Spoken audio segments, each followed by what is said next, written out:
What's the worst piece of financial advice somebody has given you?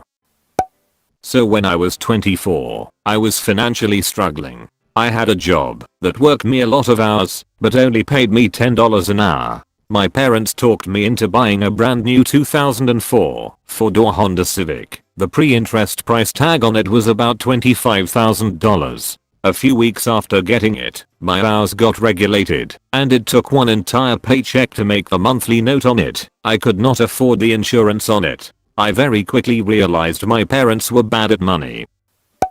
I knew a guy who had a great job, but never saved any money. One day he was randomly telling me how he saved up $10K in his savings account, and accidentally told his mom. That after that his mom scolded him on why he was doing nothing with that money, and he needs to go out and spend it. He said he realized he was being stupid, his words, and he closed that account, and spent it immediately. I asked if that sounded like a bad plan. Like what if an event came up where he needed cash for a rainy day or something, and he said something along the lines of that he can always get a job and make money, but while he makes money he should enjoy it. Wasn't sure what to say to him from there, but was impressed at not only the mindset, but also how it seemed to be taught to him by his parents not to ever save money. I used to know a guy whose family had always told him, while he was growing up, that the air was free. He was getting his mail sent to his family home for years as an adult. One day he needs to buy a car and guess what? His credit is trashed. Family threw away his medical bills the same as they did theirs. The worst part is now I know the biggest hospital in our area has a very liberal charity program. You can get 100% of your bill dropped if you are uninsured and make under $32K. Basically this whole guy's family would qualify for that program if they just did a little bit of paperwork rather than just throw away bills. A friend's family taught them to take out as many store cards and credit cards as they could, and as long as the minimum was paid, they'd be able to live a luxurious lifestyle. They were almost $100K in debt when they finally told me, from dozens of cards and interest. Then I did not want to discuss it further after I offered advice, lawyer, counseling. It's simply how their parents lived, life on credit far beyond means. I could not live with that stress. It's so normal for some people though. Don't make more money, you'll go up a tax bracket and end up paying more taxes, so you'll end up making less overall. This isn't how taxes work, people. If you go $1 into the next tax bracket, only that $1 is taxed higher. You can't make less money by making more money. Edit. Yay. My first awards. Thanks party people. A few people pointed out some edge cases. For example, tiered benefit packages can cause this to not always be quite true. Also, you might notice your immediate paycheck not be as high from working a few overtime shifts as you would expect. That's because the taxes which are taken from that individual check are calculated as though that's how much you make all year. It gets a little more complicated, but it will be worth it come tax time. Overtime is a great way to earn some extra cash if you have the time and energy. Several years ago, my company went under new management. They were going to have to pay us all of our remaining unused PTO. I figured, great, I have a ton of PTO left, like $5,000 worth. I had a lot of unused hours. One of my colleagues said you're going to be hit with taxes. And she said it like, oh, you better be prepared. Don't get excited, they are going to tax the shit out of you anyway, so don't expect much. I get hit with taxes every paycheck, lady. And when I did the math, they didn't take out a higher percentage of that PTO than I normally have taken out of my paycheck. So when I did the math beforehand, I managed my expectations well. Then, I was a manager of a call center. The call center agents made $12.00 an hour, but once I came in, I raised it to $15.50 an hour. One of them complained to me that this means her taxes are being raised and she's earning less. She didn't see the higher number on the bottom of her check for some reason. Your great grandkid. This is a family heirloom. I've been holding on to it my whole life. Money is a little tight right now, and I was hoping it was worth something. I wanted to sell it because I really need the cash. Pawn shop. This is cool. This is actually what is called a pog slammer. Kids, young adults, Hippies back in the 1990s, believe it or not, used to take these cardboard circular discs that had fun pictures printed on them and stack them up and throw this slammer on them, and whatever one landed up they kept. Let's see, yours has a flaming skull and an 8-ball with a peace sign.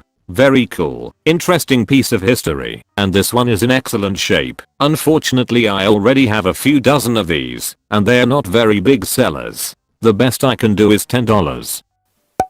This wasn't really their fault, because none of us, least of all 20-year-old me lol, could have predicted the fallout from the recession. I was in college when it hit, about halfway through a bachelor's degree. We are not rich, and I was paying for it with loans on a semester by semester basis. Friday, you could get a loan. Then suddenly by Monday you couldn't. Anywhere. Friends were dropping out left and right, unable to come up with the money for the next semester. That's when my parents gave me the worst financial advice I'll probably ever get. Take on a $25k private student loan with a variable interest rate of 11%. The logic was, we'd refinance it right after college. Simple as that. We didn't predict. IDK if they should have known. It's whatever, that private student loans would be insatiable. No one would refinance it, and I was trapped with this absurdly high interest loan. Every year I'd try once, maybe twice, and I was always rejected for having too bad a debt to income ratio. The payments, plus the payments of my other loans, were too high to make anything but the minimums, which went straight to interest. It was like I'd hanged myself, but misjudged the length of the rope, and could just barely skate my toes on the ground and keep me alive. Barely. It took years to get out from under it. In the end, some 8 years later, we made the final payment. On a $27k loan I paid an additional $23k in interest at a 13% rate. Oh, this happened to me. I was super broke, and my friends and I all went to this really nice restaurant after an event. I thought I would just order something small, because I only had $70 in my bank account. To my horror we started sharing plates. People were just ordering and passing everything around, and I was practically in tears trying to figure out what my portion would be, when my friend grabbed the bill before any of us could even see it, and paid for the whole thing. This was a one-off, when I was super broke, and literally couldn't afford it, but there was another time, when we all agreed to split the bill, but I was the only one who threw down a card, before we all went out to smoke. I thought they had put this in, and when I came back the waitress had run my card for the total amount. Same friend takes my card out of the book, flags down the waitress, and brings me a refund receipt. He paid for it all that time too. He pays for it a lot. Sometimes there are really shitty people who hang around him. We're all hopeful he gets it soon. Literally all of us would pay for our own stuff. Don't go to community college. You'll never get a job. Instead apply at X and X colleges. My grandmother, aunt, uncle, and cousin all told me this, and I really considered their advice, because my parents really didn't give a shit what I did. Since I didn't get any scholarships from high school, I decided at least, if I went to CC and didn't get a job I wouldn't have student debt, and I could just do something else. I went to CC for 2 years totally free on FAFSA grants. It was $800 a semester lol, and did so well I transferred to a university with a almost full ride. I'm now a semester away from graduation with a job lined up and all of 4k of student debt, which is likely to be forgiven anyway. Not me, but my dad's friend makes a decent more money than him. He owns boats, takes luxurious trips, buys top of the line clothes, and goes to the best restaurant, where he orders the most expensive wine he can get. He always tells my dad to live more in the moment, telling him to invest in himself and enjoy his life. My dad is happily planning his retirement with my mom. This guy doesn't have a dime saved. He will work to the day he dies.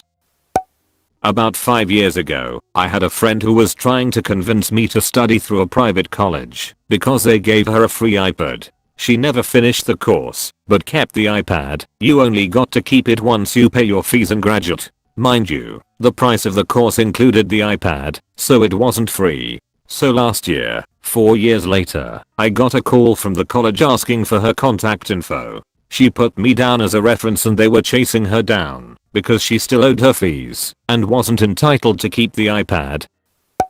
High school guidance counselor told me not to go to a state school for college. Reasons were 1. I was the valedictorian, so I could do better. 2. If I wanted a good job after school I'd need a name on my resume of more respectable school. And 3. A better school would have more networking opportunities. Yeah, so that was a fucking lie. Now I'm in tons of student loan debt. And my first boss after college had gotten his degrees at the state school I originally wanted to go to.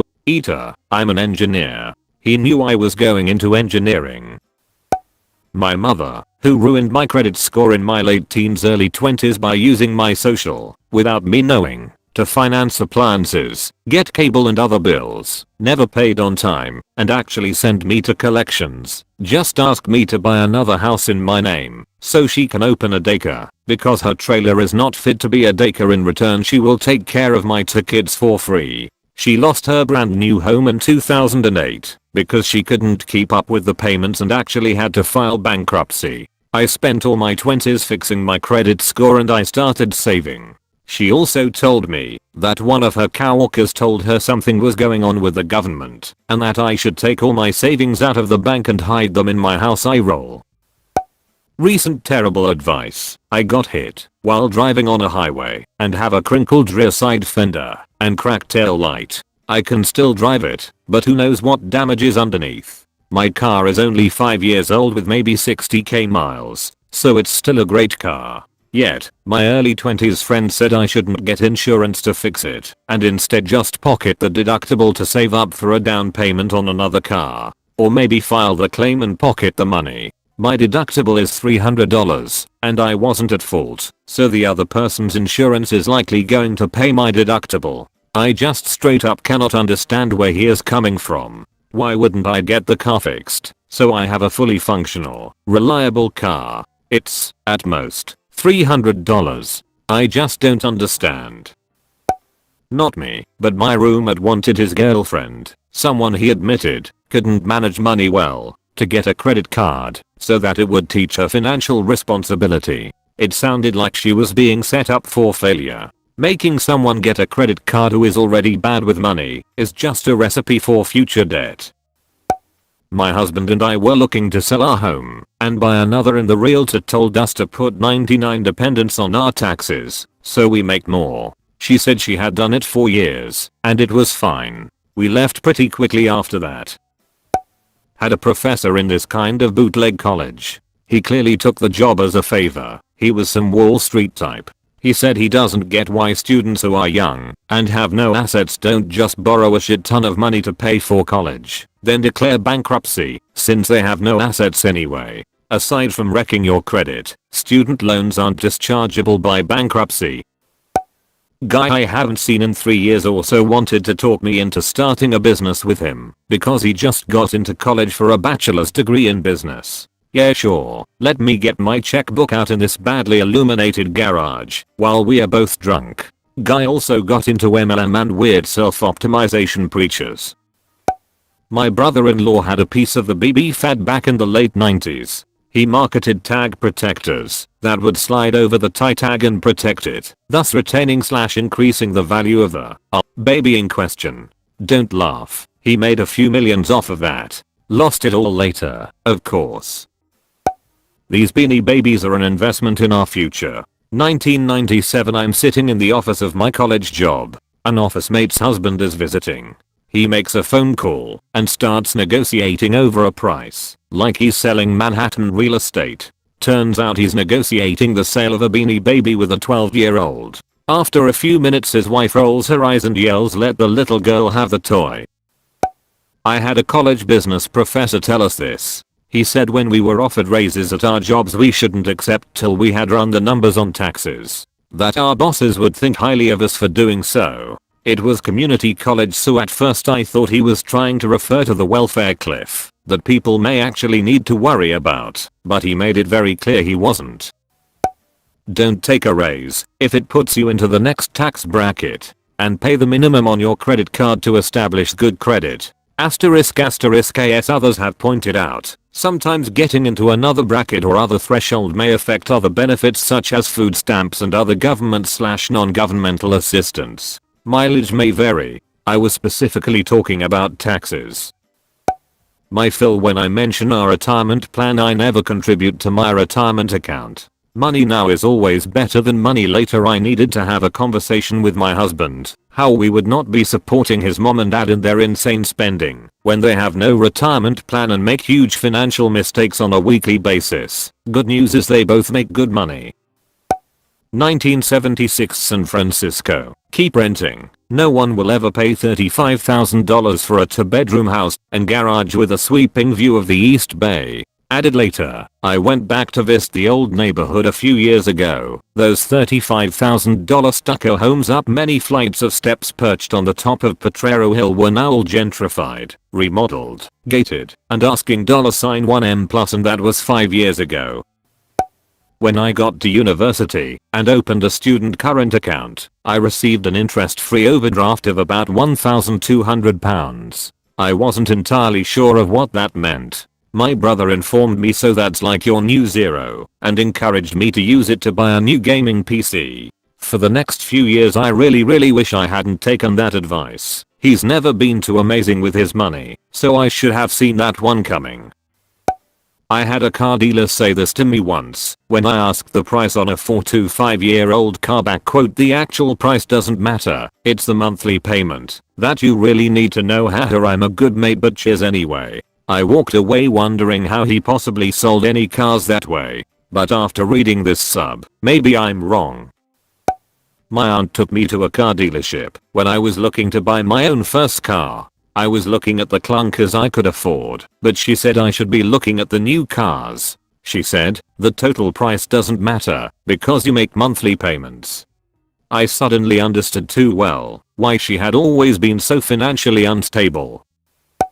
When my mom said that she will hold my money for me as a kid, my grandfather was pretty wealthy and gave us $50 to $100 each birthday. My mom kept it safe for us. I'm pretty sure she used it at least once to pay the light bill when the power got shut off, so at least it went to good use. Never saw a dime of it myself.